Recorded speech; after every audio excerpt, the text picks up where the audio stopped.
और इस वक्त की एक बड़ी खबर आपको बता दें, भोपाल से अहम खबर है। भारतीय जनता पार्टी ने अपने 11 उम्मीदवारों की सूची जारी कर दी है और इन 11 उम्मीदवारों में मध्य प्रदेश की 3 सीटों पर प्रत्याशियों के नाम हैं। बालाघाट से ढाल सिंह बिसेन का नाम है, राजगढ़ से रोडमल नागर का, खरगोन से गजेंद्र पटेल भारतीय जनता पार्टी के उम्मीदवार बने हैं। तो भारतीय जनता पार्टी ने एक और सूची उम्मीदवार को लेकर, लोकसभा उम्मीदवारों को लेकर जारी की है। लोकसभा चुनाव के लिए 11 उम्मीदवार बीजेपी ने और घोषित किए हैं, जिनमें मध्य प्रदेश की 3 सीटें हैं। एक है बालाघाट, ढाल सिंह बिसेन को प्रत्याशी बनाया, राजगढ़ से रोडमल नागर को और खरगोन से गजेंद्र पटेल को उम्मीदवार बनाया है। हमारे सहयोगी सुधीर दंडोतिया जुड़ गए हमारे साथ। जी सुधीर, क्या अपडेट है? देखिए, मध्य प्रदेश के 3 लोकसभा उम्मीदवारों के नाम का ऐलान बीजेपी ने अपनी सूची में किया है और बालाघाट से जो मौजूदा सांसद थे बोध सिंह भगत, उनका टिकट काटा गया है। उनकी जगह पर ढाल सिंह बिसेन, जो कि पूर्व मंत्री रह चुके हैं, उनको टिकट दिया। और ढाल सिंह बिसेन जो है, कहीं ना कहीं ये बालाघाट के अंदर लगातार जिस तरीके से दावेदारों के विवाद सामने निकल कर आ रहे थे, बोध सिंह भगत और जो पूर्व कृषि मंत्री थे गौरी शंकर बिसेन, उनकी बेटी मौसम बिसेन, दोनों की आपसी जो अदावत थी, उसका फायदा ढाल सिंह बिसेन को मिला है और बालाघाट से उनको बीजेपी ने अपना उम्मीदवार बनाया है। इसके अलावा खरगोन से मौजूदा सांसद रोडमल नागर को ही टिकट दिया गया है।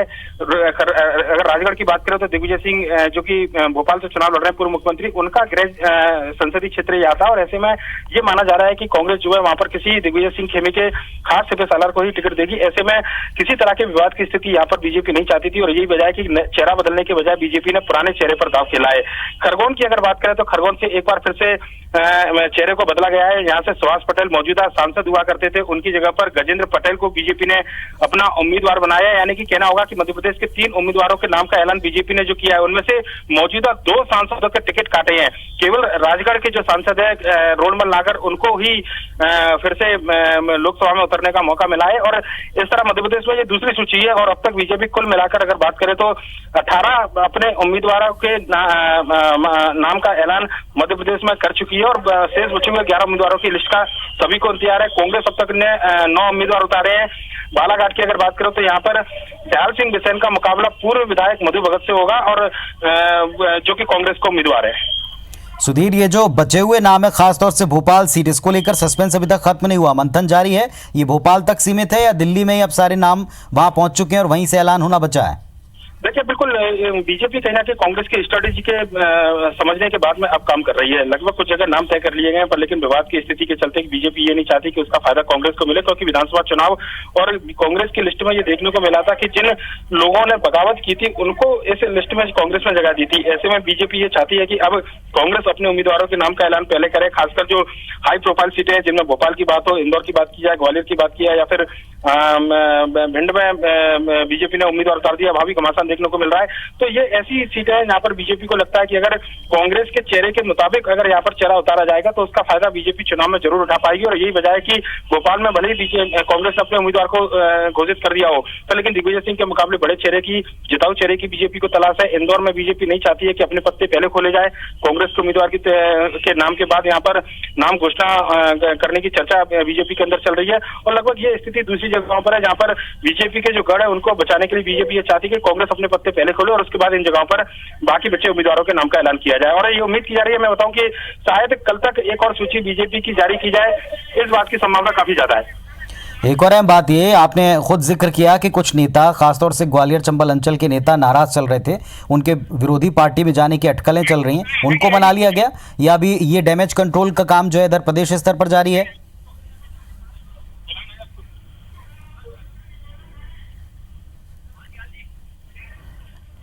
सुधीर, कुछ नेता जो नाराज बताए जा रहे थे सूचियां आने के साथ साथ, क्या वो डैमेज कंट्रोल का काम पूरा हो गया है?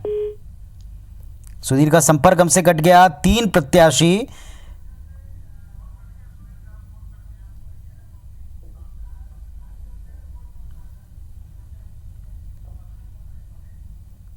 चलिए, राजगढ़ से रोडमल नागर जी हमारे साथ में जुड़ गए हैं, जो बीजेपी के प्रत्याशी घोषित किए गए हैं। नागर साहब, सबसे पहले तो शुभकामनाएं आपको, आपके टिकट का ऐलान हो गया है। जी जी, धन्यवाद वैसे, धन्यवाद जी। क्या लक्ष्य अब आपका होगा, किस मुद्दे को लेकर आप जाएंगे अपनी जनता के बीच? क्षेत्र का विकास, जो बचा हुआ है उसका विकास करेंगे, जो हमने किया है। क्षेत्र का कैसे विकास हो, क्षेत्र का कैसे जायजा भला हो, जनता का कैसे कैसे भला हो, जो काम बचे हैं उनको पूरे करेंगे।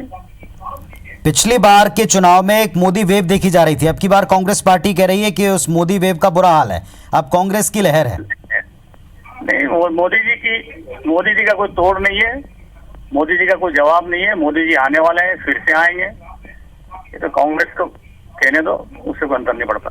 जी, आपके साथ में तमाम लोग कार्यकर्ता अभी उत्साह के साथ में जुड़े हैं, क्योंकि तमाम जगह कार्यकर्ताओं की नाराजगी और अपने कुछ समर्थकों को लेकर कुछ नेताओं का शक्ति प्रदर्शन भी इस बीच चलता रहा है। देखिए, प्रजातंत्र है जी और सबकी इच्छा आकांक्षाएं रहती है जी, लेकिन भारतीय जनता पार्टी ऐसी पार्टी है कि एक बार पार्टी का निर्णय होने के बाद में कार्यकर्ता काम पर लगता है। और मेरे मन में भी मुझे ऐसा नहीं लगता है कि ये कोई मेरा चयन है, ये तो किसी ने किसी का चयन करना था, इसलिए चयन किया है।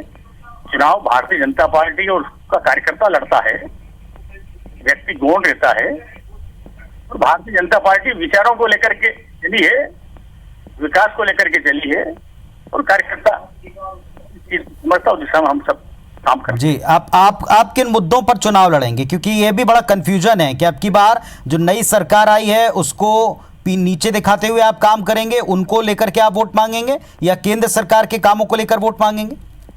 केंद्र सरकार के काम, विकास के काम। जी, केंद्र सरकार की उपलब्धियां, केंद्र सरकार के काम। पिछली बार मोदी जी का केवल नाम था, इस बार मोदी जी का नाम भी है, मोदी जी का काम भी है। लेकिन अब की बार कांग्रेस की चुनौती भी है, प्रदेश में उनकी सरकार भी बन गई है। अरे वो अपनी जगह है, लेकिन राजगढ़ में सफलता मिली, आगे भी मिलेगी। तो आपको लगता है विधानसभा चुनाव के नतीजों का इस पर कोई असर नहीं पड़ेगा, खासतौर से आपके क्षेत्र में? बिल्कुल कोई असर नहीं पड़ेगा, कोई असर नहीं पड़ेगा। वो 2 लाख रुपए जो मिलने थे वो किसानों को मिल चुके हैं, इसलिए किसान इंतजार कर रहा है कांग्रेस का जो क्षेत्र में आए। चलिए, बहुत बहुत शुभकामनाएं आपको। और ये हमारे साथ में रोडमल नागर जी जुड़े हुए थे, बता रहे थे कि टिकट कंफर्म होने के साथ ही उत्साह के साथ में वो अपने क्षेत्र में काम करना शुरू कर देंगे, प्रचार का कार्य करना शुरू कर देंगे। बहुत सारे जो सिटिंग सांसद हैं उनके टिकट कटने के दौर में टिकट कंफर्म उनका हुआ है, इस बात को लेकर उन्होंने खुशी भी जाहिर की है। 11 नाम अभी भी भारतीय जनता पार्टी को घोषित करना बचे हैं। आज जिन नामों की घोषणा की गई उनमें 3 नाम मध्य प्रदेश के हैं। 3 सीटों पर भारतीय जनता पार्टी ने अपने प्रत्याशी उतार दिए हैं। बालाघाट सांसद बोध सिंह भगत का टिकट कट गया है, खरगोन सांसद सुभाष पटेल का टिकट भी कट गया है। इसके अलावा जो तीसरा जो अहम ऐलान किया गया है वो भारतीय जनता पार्टी के 3 उम्मीदवारों का है। इन 3 सीटों के ऊपर नाम का ऐलान हुआ। बालाघाट से ढाल सिंह बिसेन, राजगढ़ से रोडमल नागर जिनको अभी आप सुन रहे थे, खरगोन से गजेंद्र पटेल भारतीय जनता पार्टी के उम्मीदवार बने हैं। तो खरगोन से गजेंद्र पटेल भारतीय जनता पार्टी के उम्मीदवार घोषित हुए हैं। बालाघाट सांसद बोध सिंह भगत उनका टिकट कट गया है। हमारे सहयोगी सुधीर दनरोतिया हमारे साथ में फिर जुड़ गए हैं। सुधीर, इस बीच जिनके टिकट कटे हैं और जो दावेदार थे और टिकट नहीं मिलने पर नाराज चल रहे थे, विरोधी पार्टियों में जाने की बात तक कर रहे हैं, इशारे तक दे रहे हैं, उनको मनाने का काम, डैमेज कंट्रोल का काम किसके जिम्मे है, ये भी जारी है? बिल्कुल, देखिए अगर पूरी बात करें तो डैमेज कंट्रोल की जो बात अगर हम करें तो कहीं ना कहीं बीजेपी के प्रदेश अध्यक्ष राकेश सिंह, इसके अलावा पूर्व मुख्यमंत्री शिवराज सिंह चौहान, राष्ट्रीय उपाध्यक्ष प्रभात झा और बीजेपी के तमाम बड़े नेता, खासकर बात करें नरेंद्र सिंह तोमर, ये वो नाम है जिनको कहीं ना कहीं डैमेज कंट्रोल की करने की जिम्मेदारी सौंपी गई है और बातचीत लगातार जारी है। अनु मिश्रा को मनाने में बीजेपी कामयाब हुई है पूरी तरह और अनु मिश्रा ने साफ तौर पर कहा कि टिकट उनको मिले या न मिले, बीजेपी उनके लिए मां की तरह और वो पार्टी छोड़कर जाने वाले हैं। आज जो लिस्ट आई है उस लिस्ट में भी लगभग इसी बगावत को कहीं ना कहीं दूर करने की कोशिश बीजेपी की इस लिस्ट में बिल्कुल साफ नजर आती है। सुभाष पटेल का वहां पर विरोध था। स्थानीय स्तर पर बात करें तो कई पूर्व विधायक की वह वेल सिंह गुड़िया है या फिर जो दूसरे अन्य तमाम दावेदार थे उनके नामों की चर्चा यहाँ पर की जा रही थी। ऐसे में एक न्यूटन नाम जो है गजेंद्र पटेल का बीजेपी ने यहाँ से निकाला था। बालाघाट के अंदर जो लड़ाई चल रही थी गौरीशंकर बिसेन और सांसद बोध सिंह भगत की, उनके बीच में लड़ाई कार्यकर्ताओं में ना बढ़ जाए, चुनाव में उसका नुकसान ना हो, इसकी वजह से न्यूटन नाम बीजेपी यहाँ पर लेकर आई है और ये डैमेज कंट्रोल के मद्देनजर है। ढाल सिंह बिसेन सांसद रह चुके हैं, मंत्री रह चुके हैं, पर लेकिन लंबे समय से बीजेपी के अंदर हंसिए पर चल रहे थे। लंबे समय से बीजेपी ने उनको टिकट नहीं दिया था। जब से गौरीशंकर बिसेन विधानसभा का चुनाव लड़ रहे हैं तब से ढाल सिंह बिसेन लगातार सक्रिय राजनीति, खासकर चुनावी राजनीति से दूरी बना रखे थे और ऐसे में उनका जो संयम था वो संयम इस पूरी लिस्ट में जरूर नजर आता है आज जो बीजेपी ने जारी की। और यही वजह है कि एक न्यूटन नाम जिस पर आम सहमति बना सके बीजेपी के कार्यकर्ताओं के बीच में, बालाघाट से बीजेपी ने वो नाम देने की कोशिश की है। अगर राजगढ़ की बात करें तो यहाँ भी एक बगावत की बात की। ममता मीणा से लेकर तमाम जो पूर्व विधायक है, भले ही वो चुनाव हार गए हो लेकिन अपनी दावेदारी यहाँ पर जता रहे थे और ये उम्मीद की जा रही थी कि शायद रोडमल नागर का टिकट काटा जाए, क्योंकि सर्वे के अंदर जो बात निकल कर आई कि उनकी परफॉर्मेंस अच्छी नहीं है, कार्यकर्ताओं के बीच में फीडबैक पकड़ अपने लिए बना पाए, पर लेकिन नाराजगी जैसी कोई बड़ी बात नहीं थी। हमने देखा था कि प्रदेश चुनाव समिति की जब बैठक चल रही थी तो तमाम कार्यकर्ता यहाँ पर आए थे और अकेले ऐसे सांसद थे रोडमल नागर जिनके खिलाफ चुनाव समिति की बैठक के दौरान नारे लगे थे। अंदर तमाम नेता बैठे थे, बाहर नारेबाजी चल रही थी और ऐसे में उसके बावजूद भी उनको टिकट मिलना ये जताता है कि बीजेपी के जो दूसरे तमाम बड़े दावेदार थे, अगर किसी एक को टिकट दिया जाता तो निश्चित तौर पर कहीं ना कहीं बगावत हो सकती थी। ऐसे में डैमेज कंट्रोल से जोड़कर भी इस टिकट को देखा जा रहा है और यही वजह है कि आज जो लिस्ट आई है और जो बीजेपी डैमेज कंट्रोल कर रही है उसका अब आने वाले समय में जो भी सूची जारी होगी उसकी झलक बिल्कुल साफ तौर पर दिखाई देगी। पुनीत, सुधीर, एक और इम्पोर्टेंट बात यह कि आप भी मानते हैं कि कोई भी दल स्वीकार नहीं करता, लेकिन जातिगत समीकरण, वर्ग समीकरण और क्षेत्रीय संतुलन इनको कायम करने की पूरी कोशिश की जाती है। इस लिस्ट में जो जारी की गई है वो संतुलन बना पाई बीजेपी? बिल्कुल, देखिए संतुलन, जातिगत समीकरण जो है चुनाव के अंदर सबसे बड़ा आधार होते हैं। भले राजनीतिक दल इस बात से इनकार करे कि जातिगत राजनीति वो नहीं करते हैं, पर लेकिन जो भी टिकट का बंटवारा किया जाता है हमेशा जाति के आधार पर किया जाता है। विधानसभा चुनाव में देखें कि अल्पसंख्यकों की ओर से अगर बात करें तो जहाँ पर अल्पसंख्यक चेहरा ज्यादा होते हैं, भोपाल की 2 सीटों पर हमने देखा कि कांग्रेस ने 2 मुस्लिम प्रत्याशी को उतारा जहाँ पर की मुस्लिम बहुल विधानसभा थी। लोकसभा के अंदर भी ये समीकरण लगभग देखने को मिलते हैं और यही वजह है कि जातिगत आधार पर टिकट बांटे जाते हैं। बालाघाट के अंदर बात करें तो बिसेन बाहुल्य क्षेत्र है, पवार जो ठाकुर आते हैं वहां पर बड़ी संख्या में पूरे बालाघाट में पाए जाते हैं और उसके अलावा ट्राइबल, ये 2 ऐसी कास्ट है जो कि बालाघाट में बहुसंख्यक के रूप में मानी जाती है और निर्णायक फैक्टर जो है चुनाव में हार जीत का इनका रहता है। ऐसे में गौरी शंकर बिसेन की नाराजगी ना हो, यही वजह है कि ढाल सिंह बिसेन जाति के ही एक और पवार ठाकुर को यहाँ से टिकट दिया गया है बीजेपी ने, जिससे कि जातिगत समीकरण को साधने की कोशिश की जाए, ये कोशिश यहाँ पर नजर आ रही है। राजगढ़ के अंदर ओबीसी तबका एक बड़ा तबका है। दिग्विजय सिंह को छोड़कर अगर हम देखें तो वहां पर ज्यादातर ओबीसी सांसद ही चुनाव जीतते रहे। इससे पहले नारायण सिंह अमरावी जो कि दिग्विजय सिंह के खास हुआ करते थे, वो यहाँ से चुनाव जीत कर आए थे। रोडमल नागर खुद ओबीसी तबके से आते थे। किरार ठाकर समाज बड़ी संख्या में यहाँ पर, इसके अलावा सांगी और मीणा समाज भी बड़ी संख्या में, तो उसके जातिगत समीकरण के मद्देनजर फिर से रोडमल नागर को टिकट यहाँ पर दिया गया है और ये वजह है कि ओबीसी वोट बैंक को साधने की कोशिश यहाँ पर की गई है। खरगोन की बात करें, चूंकि ये ट्राइबल बेल्ट है, सीट है ना एसटी के लिए रिजर्व है, तो स्वाभाविक बात है कि किसी आदिवासी उम्मीदवार को यहाँ से उतारा जाएगा, पर लेकिन चेहरों के बीच में बगावत ना हो ये बात का खास ध्यान रखा गया है। सुभाष पटेल के खिलाफ स्थानीय स्तर पर काफी ज्यादा नाराजगी थी। अंतर सिंह आर एक और बड़े दावेदार थी जो कि मध्य प्रदेश सरकार में मंत्री रह चुके थे, पिछला चुनाव को हारे हैं, पर लेकिन इस बार दमदारी से वो टिकट की दावेदारी कर रहे थे। ऐसे में आदिवासी समुदाय 2 गुटों में ना बटे, इस बात को ख्याल रखते हुए दोनों के इधर तीसरे नाम पर विकल्प बीजेपी ने यहाँ पर किया है और गजेंद्र पटेल जो है उनको यहाँ से उम्मीदवार बीजेपी ने बनाया है। और एक और इम्पोर्टेंट बात यह है, अभी हमारे साथ में जो प्रत्याशी जुड़ रहे हैं फोन लाइन पर मध्य प्रदेश से, वो उन सभी का ये कहना है कि विधानसभा चुनाव के नतीजों का कोई असर है नहीं, लेकिन ऐसा लगता नहीं है। कांग्रेस की स्ट्रेटेजी को वॉच किया जा रहा है, हालांकि पहले भी होता रहा, लेकिन कांग्रेस की स्ट्रेटेजी को देखकर, उनके नामों को देखकर अब बीजेपी अपने पत्ते खोल रही है। अगर उन्होंने तय भी कर लिए तो घोषित नहीं कर रही, तो ये कहना तो बिल्कुल अनुचित होगा कि कोई ध्यान नहीं दिया जा रहा या असर नहीं पड़ा है। विधानसभा चुनाव का असर तो पड़ा है। बिल्कुल, देखिए पुणे, विधानसभा चुनाव का असर पड़ा और चुनावों के परिणाम का असर लोकसभा चुनाव के परिणाम पर पड़ेगा। बीजेपी पिछली बार 27 सीटें जीत कर आई थी, 1 सीट उपचुनाव में हारी थी और इस बार अगर बात करें तो ये उम्मीद की जा रही है कि कांग्रेस गिरी से गिरी हालत में भी कम से कम 8 से 10 सीटें मध्य प्रदेश के अंदर जीतेगी, इस बात की संभावना जताई जा रही है। और इन सीटों को किस तरीके से बढ़ाया जाए, कांग्रेस की निगाह इस बात पर है। विधानसभा चुनाव के दौरान हमने देखा था कि बीजेपी ने जिन विधायकों के टिकट काटे थे उनमें से कई विधायकों को बीजेपी ने रिपीट किया था। मंत्री सरदार सिंह रहे उस समय, उनकी बात हो या फिर संजय शर्मा की बात हो जो नाराज चल रही थी वहां से, पिछली बार की प्रत्याशी थी पद्मा शुक्ला, ऐसे एक दर्जन से ज्यादा उम्मीदवार थे और उसका फायदा कांग्रेस को मिला था। उनमें से कई सारे ऐसे चेहरे चुनाव जीत कर आए थे और उन्होंने माहौल बनाने का काम किया था और इस बार भी कांग्रेस लगभग उसी स्ट्रेटेजी पे काम कर रही है। नाराज जो बीजेपी के नेता हैं, अशोक गहलोत की बात की है, सांसद अनंत मिश्रा की, हालांकि उन्होंने क्लियर कर दिया कि वो नाराज नहीं है।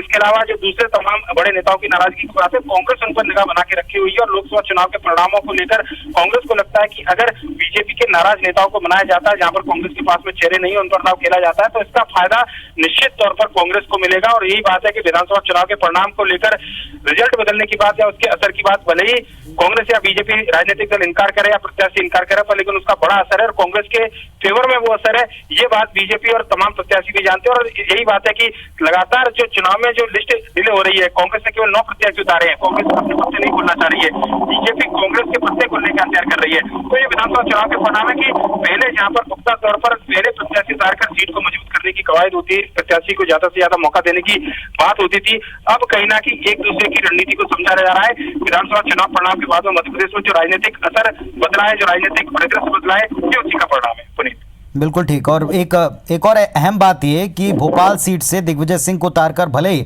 इसे भारतीय जनता पार्टी कांग्रेस की इंटरनल पॉलिटिक्स का या उनको निशाना बनाने के तौर पर देख रही हो, बता रही हो, लेकिन ये तो तय है कि एक बड़ा नाम है जो उतर चुका है और ये सीट जो है इन 11 नामों में से सबसे ज़्यादा हाई प्रोफाइल बन चुकी है।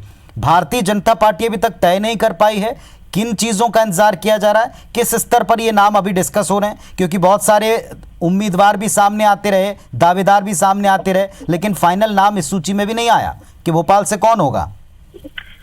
भोपाल सीट की बात करें तो भोपाल सीट इस समय एक हाई प्रोफाइल सीट है पूरे देश की। अगर सीटों की, लोकसभा सीटों की बात करें, बीजेपी के लिए भोपाल परंपरागत रूप से गढ़ मानी जाती रही है। 30 साल से बीजेपी लगातार यहाँ पर चुनाव जीती है और कांग्रेस के बड़े से बड़े उम्मीदवार हमने देखा था कि केंद्रीय मंत्री रहते हुए सुरेश पचौरी यहाँ से चुनाव लड़े थे, वो चुनाव आ रहे। भोपाल के नवाबों के वंशज जो है, एक बड़ा नाम भारतीय क्रिकेट का नवाब पटौदी रहे, वो चुनाव यहाँ से लड़े थे, वो चुनाव हार कर गए, जबकि भोपाल जो है उन्हीं की रियासत का एक हिस्सा था, उनके पुरखों की रियासत का एक हिस्सा था। तो तमाम बड़े चेहरों पर दाव लगाने के बाद भी भोपाल में कांग्रेस नहीं जीत पाई थी, पर लेकिन इस बार दिग्विजय सिंह को उतारने के पीछे सोची समझी रणनीति है। एक मैसेज कांग्रेस देना चाहती है कि कांग्रेस इस बार गंभीर रूप से चुनाव लड़ रही है और दिग्विजय सिंह के भोपाल से चुनाव लड़ने का असर जो है वो Hoshangabad seat, Bhopal seat, Betul seat और राजगढ़ सीट, इन 4 सीटों पर पड़ेगा जो कि भोपाल से लगी हुई है और इसका व्यापक पैमाने पर असर दिख भी रहा है। बीजेपी को यह लगता है कि दिग्विजय सिंह, भले ही ये बीजेपी का परंपरागत गढ़ रही हो, लेकिन दिग्विजय सिंह के आने के बाद में कांग्रेस विचार हुई है, माइनॉरिटी का जो वोट है वो एक तरफा जा सकते हैं, पोलराइजेशन की संभावना बीजेपी ज्यादा जता रही है बजाय बहुसंख्यक वोट के, अल्पसंख्यक वोट के अंदर। और ऐसे में अगर बहुसंख्यक वोट का एक बड़ा हिस्सा दिग्विजय सिंह लेकर जाती है तो बीजेपी के इस गढ़ में कांग्रेस सेंध लगाने में कामयाब होगी, इस बात का अंदेशा बीजेपी को। और यही वजह है कि बीजेपी जिताऊ उम्मीदवार के साथ में एक मैसेज देने की कोशिश कर रही है।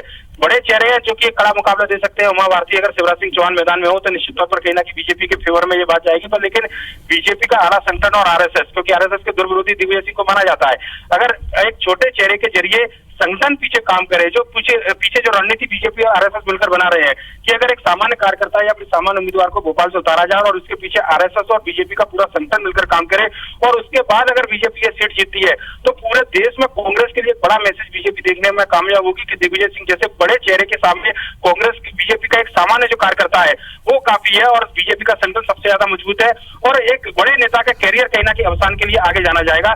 ये भी एक कहीं ना कहीं एक मैसेज देने की तैयारी बीजेपी कर रही है और ये वजह है कि लगातार भोपाल के नामों पर मंथन चल रहा है।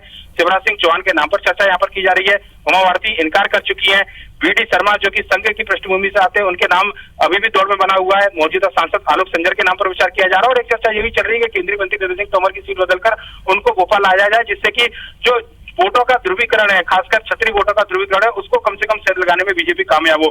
तो ये तमाम मंत्र बीजेपी के अंदर चल रहा है और ये वजह है कि जो दूसरी बड़ी सीटें हैं ग्वालियर, वहां पर भी चेहरे का इंतजार है, उसी के साथ भोपाल के नाम का भी कहीं ना कहीं बीजेपी फिर से मंथन कर रही है और इन तमाम समीकरणों के मद्देनजर जो भी नाम आएगा इन समीकरणों को ध्यान में रखकर ही आएगा।